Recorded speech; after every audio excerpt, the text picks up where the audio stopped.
They called him the village fool. Children chased him with mocking songs. Even elders shook their heads in shame. Then one afternoon, a royal convoy stopped before him.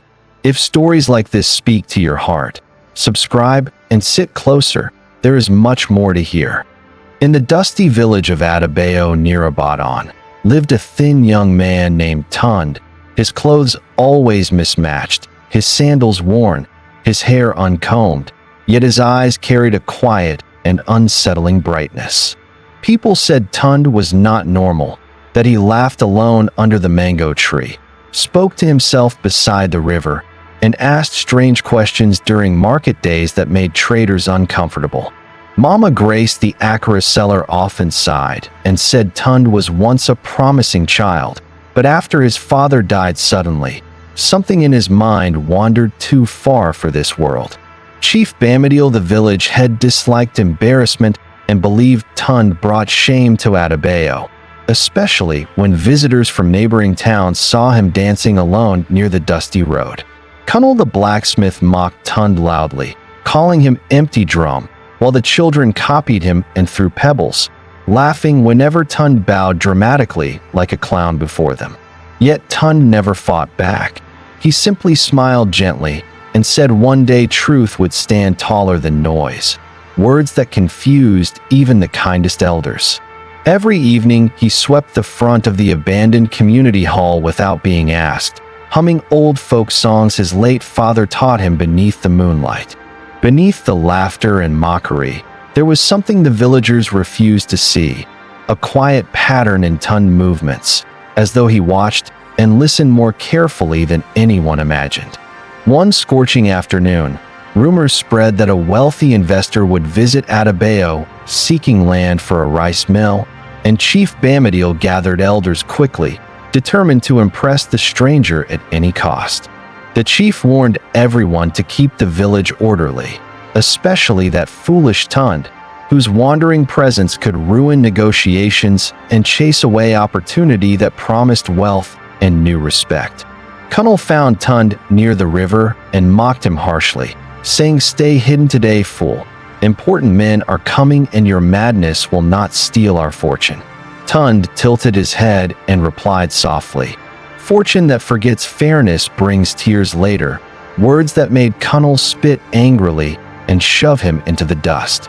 By noon, sleek black vehicles rolled into the village square, raising clouds of sand, and children stared wide-eyed at the polished convoy unlike anything Adebayo had seen before. Chief Bamidil bowed repeatedly before the sharply dressed visitor, promising fertile land and obedient workers, his voice trembling with excitement and hidden desperation for progress. As elders discussed boundaries and prices, Tunde suddenly walked into the square, barefoot and smiling, his mismatched shirt fluttering in the wind like a stubborn flag. The crowd gasped in horror, and Chief Bamidil shouted, "Drag him away before he destroys everything," while the visitor watched silently with unreadable eyes. Kunal and two young men grabbed Tunde roughly, pushing him toward the edge of the square, while villagers muttered angrily that he had come to disgrace them before an important stranger. Tunde did not resist. He only looked directly at the visitor and said, "Ask them about the river that dries too quickly. Ask them who owns the land they offer you." Chief Bamidil's face tightened with fury, and he ordered that Tunde be locked inside the abandoned storehouse until the meeting ended, so no more foolish words would escape his mouth. Inside the dark storehouse, Tunde sat calmly on a broken crate, listening to distant voices bargaining outside, his heart heavy yet steady like a drum waiting for its time. Outside, the visitor questioned the chief about water supply and soil strength, and the elders answered confidently, hiding the truth about the shrinking river and disputed family lands.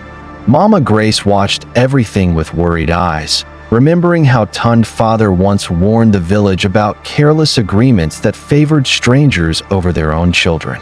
When the visitor requested to inspect the river personally, Chief Bamidil forced a smile and led him away quickly, hoping shallow waters would not reveal deeper lies. From the darkness of the storehouse, Tunde whispered softly, truth does not stay locked forever, and a faint smile crossed his face as if he sensed change approaching.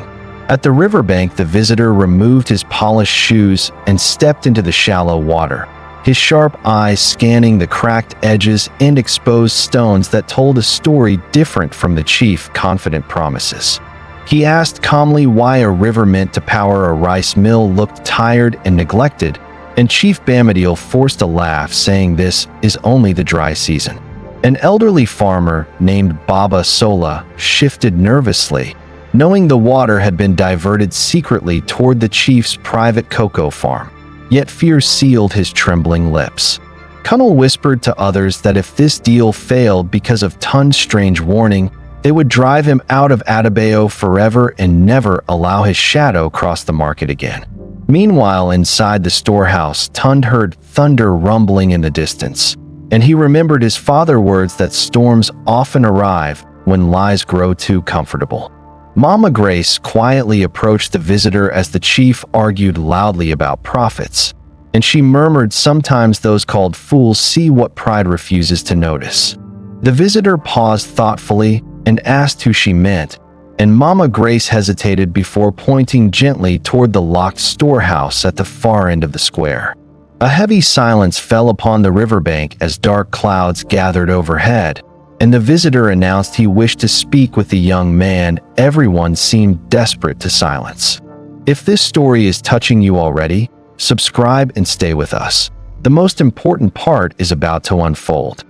Rain began to fall as the convoy returned to the village square, and Chief Bamadiel's heart pounded fiercely, fearing that everything he had arranged was slipping like wet sand through desperate fingers.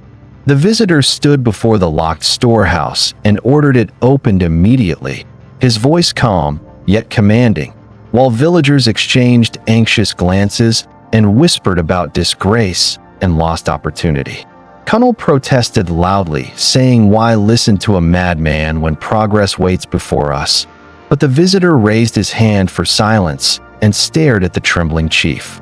When the door creaked open, Tunde stepped out slowly into the rain, soaked and dusty, his thin frame shivering, yet his eyes steady with a courage that unsettled everyone. Children who once mocked him now hid behind their mother's wrappers, sensing something heavy in the air, as thunder cracked above the mango tree where Tunde often laughed alone. Chief Bamadiel pointed accusingly and declared, "This boy knows nothing of business or land. He only speaks confusion and shame upon our hardworking community." Tunde looked around at familiar faces that had ridiculed him for years, and for a brief moment pain flickered across his expression like lightning across a dark sky. The visitor then asked softly, "Young man, what truth were you trying to protect?" And the entire village held its breath, waiting for words that could either bury or save them. Tunde wiped rain from his face and spoke clearly, saying, "The river weakens because its flow was secretly redirected uphill, and the land offered belongs partly to widows who never agreed to sell." Gasps rippled through the square as Baba Sola fell to his knees, confessing that pipes were buried at night toward the chief's cocoa farm, draining life from the village water source. Chief Bamadiel shouted that these were lies from a broken mind, but Mama Grace stepped forward trembling and revealed she had seen workers digging under moonlight weeks ago. The visitor listened without blinking, then asked quietly, "Who taught you to study rivers and contracts?" And Tunde answered, "My father kept records and showed me every boundary stone before he died." From his worn shirt, Tunde produced a folded notebook wrapped in nylon, containing sketches of land divisions and notes about shared ownership signed years ago by elders. Rain intensified as villagers crowded closer, reading familiar signatures and recognizing their own thumbprints beside promises that land decisions would always require full community consent. The visitor finally removed his cap and declared that he was not merely an investor, but a representative of the state ministry sent to investigate illegal land transfers. Shock struck the square like thunder, and the same people who once called Tunde a fool now stared at him as the only voice that had protected their future. Chief Bamadiel's face drained of color as he realized the visitor authority, and he stammered that everything done was for development, his voice cracking beneath the weight of exposed deception.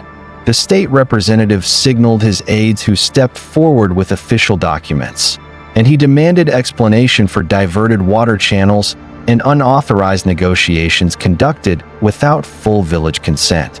Kunal attempted to defend the chief, saying progress requires sacrifice, but Tunde replied firmly, sacrifice without permission is theft dressed like opportunity, words that echoed boldly across the silent square.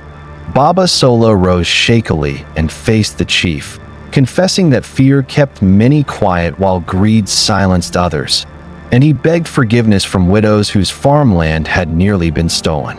The widows stepped forward one by one, tears mixing with rain as they described how they were pressured to thumbprint papers they could not read under promises of quick compensation. Chief Bamadiel finally fell to his knees, pleading for mercy, claiming he only sought wealth for the village, yet his trembling hands betrayed knowledge of deliberate wrongdoing. The representative announced that all agreements were suspended pending investigation, and any leader who exploited communal land would answer before the law in the city.